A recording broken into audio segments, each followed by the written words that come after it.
Prime Minister Imran Khan, Secretary General Haseen Brahim Taha, Royal Highnesses, Honorable Foreign Ministers, Excellencies, Assalamu Alaikum. I welcome you all to the 48th session of the OIC Council of Foreign Ministers themed on unity, justice and development. It marks the 75th anniversary of Pakistan's independence. We commend the leadership role of the Kingdom of Saudi Arabia as the OIC Summit Chair. We also express profound gratitude to the OIC General Secretariat for facilitating this important meeting. Let me also express our highest appreciation to the Government of Niger for hosting the last CFM and leading the organization during the past year. Distinguished delegates, I am confident that our work during the next 2 days will be guided by the eternal Islamic values of amity and brotherhood, as embodied in the Quran and the teachings of the Holy Prophet, peace be upon him. The OIC is the collective voice of nearly 2 billion Muslims. It is a bridge among Muslim nations and between the Muslim world and the international community. Promoting solidarity and cooperation within the Muslim Ummah is one of the central pillars of Pakistan's foreign policy. As chair of the OIC CFM during 22-23, Pakistan's overarching goal shall be to solidify this bridging role further. Distinguished delegates, I want to take this opportunity to reflect on some of our collective recent achievements. Indeed, a consequence of our partnership for unity, justice and development, the very theme of the OIC CFM. We met in this hall last December, uniting within an exceptionally short span of time for the extraordinary session of the CFM on Afghanistan. Together, we made some historic and concrete decisions. We agreed to establish the OIC Humanitarian Trust Fund. We appointed a special envoy of the OIC Secretary General. We launched an Afghanistan food security program. We strengthened OIC's presence in Afghanistan by reinforcing the OIC mission in Kabul. These actions that we took continue to go a long way with helping our Muslim brothers and sisters in Afghanistan in their greatest time of need. Also, you will recall, at the last OIC CFM in Niamey, we came together to call for an International Day to combat Islamophobia. Today, I'm proud to stand before you with the Muslim Ummah, welcoming the recent designation of 15th March as the International Day to combat Islamophobia by the UN General Assembly. The International Day to combat Islamophobia was designated such owing to our unity as the OIC. Pakistan is gratified to have played its role in garnering consensus on this important issue.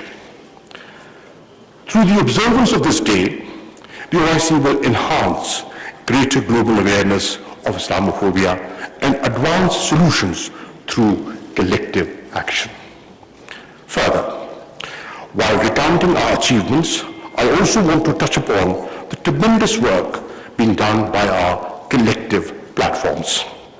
ComStec has been instrumental in enhancing cooperation and coordination in scientific and technological fields, including through partnerships, capacity building, and joint research programs.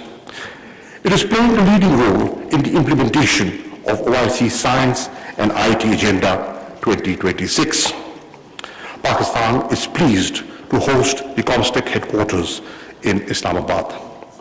Since its inception, Islamic Development Bank has to date mobilized $65 billion for investment and development assistance aid. It is one institution which has consistently been rated AAA across all international rating agencies.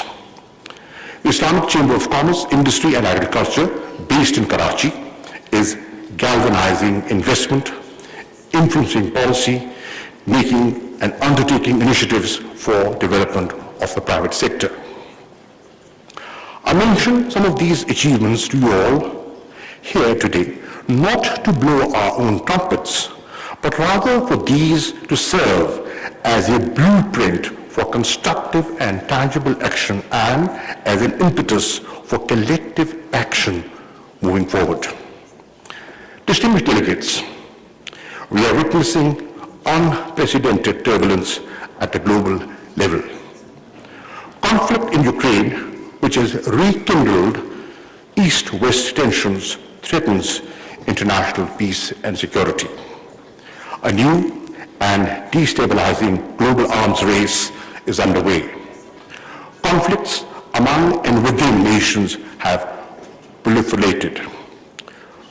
Political and military blocs are vying for more power at the cost of global equilibrium. World trade and growth are declining under the weight of technology wars. Inequality has become a defining feature of our times. The COVID-19 pandemic has increased inequalities through greater debt burdens, fiscal deficits, and liquidity crunch. Rising commodity prices will further accentuate inequalities, erode development gains, and hinder progress towards sustainable development goals. Climate change is accelerating and making parts of our Earth inhospitable and warmer than ever. The Muslim world is faced with conflicts in the Middle East, prolonged foreign occupation, and the denial of the right to self-determination, most notably to the people of Palestine and Kashmir. The Muslim world's resentment is increasing due to frequent external interventions in Muslim countries. Distinguished delegates, left unaddressed, these conflicts and disputes undermine our unity and solidarity, expose our countries to foreign interference and intervention, fuel terrorism and extremism, and deflect attention from our development goals and the welfare of our peoples.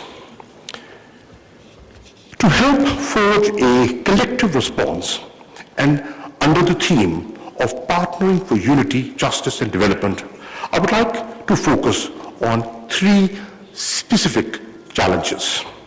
First, partnering for unity by jointly addressing the challenges and conflicts within the Ummah. Second, uniting for justice for the rights of Muslims under occupation and conflicts with countries beyond our Ummah. This should also include the urgency of addressing the pervasive Islamophobia facing Muslims in non-Muslim majority countries. Third, partnering for development by effectively addressing the triple global crisis of COVID-19, development, and climate change. Distinguished delegates, the Holy Quran says to the believers, hold fast, all of you, to the cord of Allah and be not divided. In this era of global turmoil, the situation of Muslims in many parts of the world is heart-wrenching. Currently, more than 60% of all conflicts in the world exist in Muslim countries. From Yemen to Syria to the Sahel, the range of conflicts in the Muslim world and their intensity is palpable. These are festering wounds on the body politic of Islam. More than 2/3 of all refugees worldwide come from just 5 countries: Syria, Afghanistan, South Sudan, Myanmar, and Somalia. Above all, the Muslim countries are hosting the largest number of refugees. While we must work to prevent outside interference in the Muslim world, we alone can find solutions to internal fissures and challenges. The key to ending these conflicts and disputes is comprehensive engagement and cooperation among the Islamic countries. Ladies and gentlemen, the Islamic world is endowed with both natural and human resources that are unmatchable. We are home to over a quarter of the world's entire youth. This unparalleled youth bulge is yearning for opportunities and progress. It is a harbinger of innovation, industry, and growth. Prime Minister Imran Khan has declared the year 2022 as investment in the youth. Building on this potential, it is time for the Ummah to forge a collective response to the current turmoil inside its borders and the ongoing global transition. We must be a reliable partner in forging unity, justice, and development across the globe, but not anyone's accomplice in aggression or domination. To this end, I propose convening an OIC ministerial conference during 22-23. This conference, among others, could assess the need for establishing a peace and security architecture akin to all other regional organizations. This conference would also discuss how the OIC can and must strengthen itself by developing and deploying tools for conflict prevention, mediation, reconciliation, and peace building. Excellencies, ladies and gentlemen, partnering for justice is an injunction from the Quran. Allah enjoins Muslims to be upholders of justice, witnesses for Allah. The vision behind the OIC creation was to raise the united voice of the Islamic Ummah against the injustices perpetrated against Palestinian Muslims under occupation. But even 50 years of the OIC establishment, after 50 years of the OIC establishment, we are far from seeing justice for Muslims in many parts of the world. The Muslims of Palestine and the Indian illegally occupied Jammu and Kashmir are still reeling under subjugation. For the last 7 decades, they have struggled to achieve their inalienable right to self-determination. Under the relevant United Nations resolutions, a permanent solution to the Palestinian question with the pre-1967 borders and Al-Quds al-Sharif as the capital of a viable, independent, and contiguous Palestinian state is essential. Similarly, Kashmir continues to bleed. The threat of genocide is most imminent in the Indian illegally occupied Jammu and Kashmir.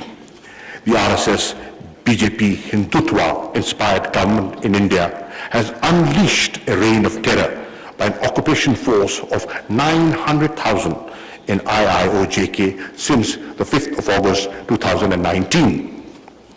Akin to the situation in Palestine, this is accompanied by illegal efforts to change the demographic structure of the occupied territory and transform it into a Muslim minority region. This is a clear violation of international law, particularly the 4th Geneva Convention. Indian actions violate the resolutions of the UN Security Council and the OIC on Jammu and Kashmir. The illegal acts increased the threat of a conflict between India and Pakistan.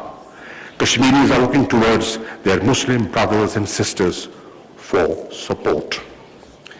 India's violence against Muslims is not limited to IIOJK. Civil society organizations and independent observers have warned that Muslims in Hindutva-controlled India are also living under the threat of genocide.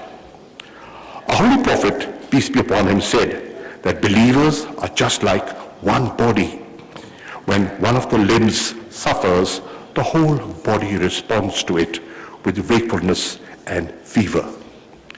It is incumbent to resolve these challenges by partnering with the international community as well. Beyond adopting resolutions, we must take concrete and tangible steps towards permanent solutions. A similar resolve and unity is needed in countering the ideologies of hate, such as Islamophobia and right-wing racism. Repeated incidents of desecration of the Holy Quran and reprinting of caricatures have seriously hurt the sentiments of Muslims across the world. They also cause great anguish within the Islamic world. While we welcome the recent designation of 15th of March as the International Day to Combat Islamophobia by the UN General Assembly, we believe the appointment of the OIC Secretary General's Special Envoy on Islamophobia during this CFM would be a concrete step in coordinating such collective action. It should be our shared objective to ensure that deliberate insults and defamation of all religions, including Islam, should also be criminalized, and we must be united to achieve this. I propose that the Secretary General OIC develop a comprehensive report on the theme of partnering for justice and present recommendations to the next OIC CFM on how the OIC, through proactive and innovative diplomacy, could strengthen its role in securing justice for the long oppressed Muslims facing hateful ideologies and occupation. Distinguished delegates, to forge partnerships for development, the OIC countries must mobilize international support for a comprehensive strategy that should include: 1, vaccine equity. Everyone, everywhere, must be vaccinated against COVID-19. 2, increased development financing. This can be ensured through comprehensive debt relief and restructuring, expanded ODA, redistribution of at least half of the unutilized SDRs to developing countries, and provision of the promised climate finance. 3rd, accelerated climate action. The agreement reached at Glasgow must be the baseline for future discussions. The OIC must call for additional commitments by the international community to achieve the agreed mitigation targets, support for adaptation and loss and damage in developing countries due to climate change. 4, the resolute action against illicit financial flows, corruption, and illegal transfer of assets have adversely impacted many Muslim countries, including Pakistan. The OIC countries must develop a comprehensive legal framework to halt and reverse the illicit financial flows and stop this grave economic injustice. We must call for the implementation of the recommendations of the UN Secretary General's FACTI panel. Excellencies, ladies and gentlemen, underdevelopment, poverty, and corruption remain serious threats to the future security and stability of our societies. In an era of economic and financial unpredictability, development partnerships among OIC member states would be of vital importance. OIC member states have tremendous natural and human resources which must be utilized effectively through trade, joint research and development projects, trainings, and investment. To promote research and technological innovation in the Muslim world, we need to synergize the Muslim scientific and intellectual pool and fully utilize the platform of COMSTEC to achieve the OIC STI Agenda 2026. We also need to take advantage of a preferential system of trading among the OIC member states. In this regard, the framework agreement needs to be ratified expeditiously by OIC. We should also come together and build convergences on removing international barriers to development. Our common ground on the need to reform the global economic architecture will strengthen the voices calling to make it equitable. Distinguished delegates, before I conclude, I would like to draw your attention to the situation in Afghanistan. While the progress we made at the extraordinary session of the CFM on Afghanistan was timely, we need to build on them. Addressing the humanitarian crisis in Afghanistan and preventing a collapse of the Afghan economy must remain our top priorities. In doing so, we must encourage and support the efforts of the Afghan authorities to eliminate Daesh. Effective strategies are also needed to deal with other terrorist groups in Afghanistan like TTP, ETIM, IMU, and Al-Qaeda. We must guard against spoilers that wish to continue destabilizing Afghanistan and using its territory to promote terrorism. A peaceful, stable, inclusive, prosperous, and connected Afghanistan is in the best interests of us all.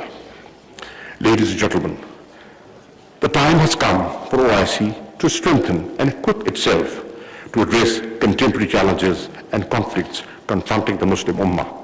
Pakistan stands ready to play its part as a bridge builder in promoting regional and OIC-driven solutions to these conflicts and disputes. With the hope and prayer for true OIC unity and solidarity, I thank you all.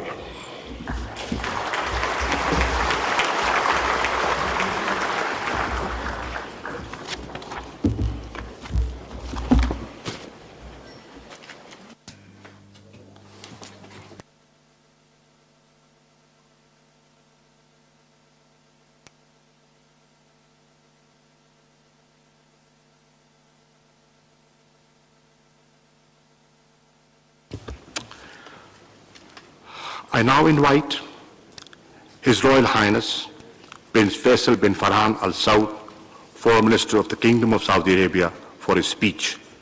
He will speak on behalf of the OIC Summit Chair.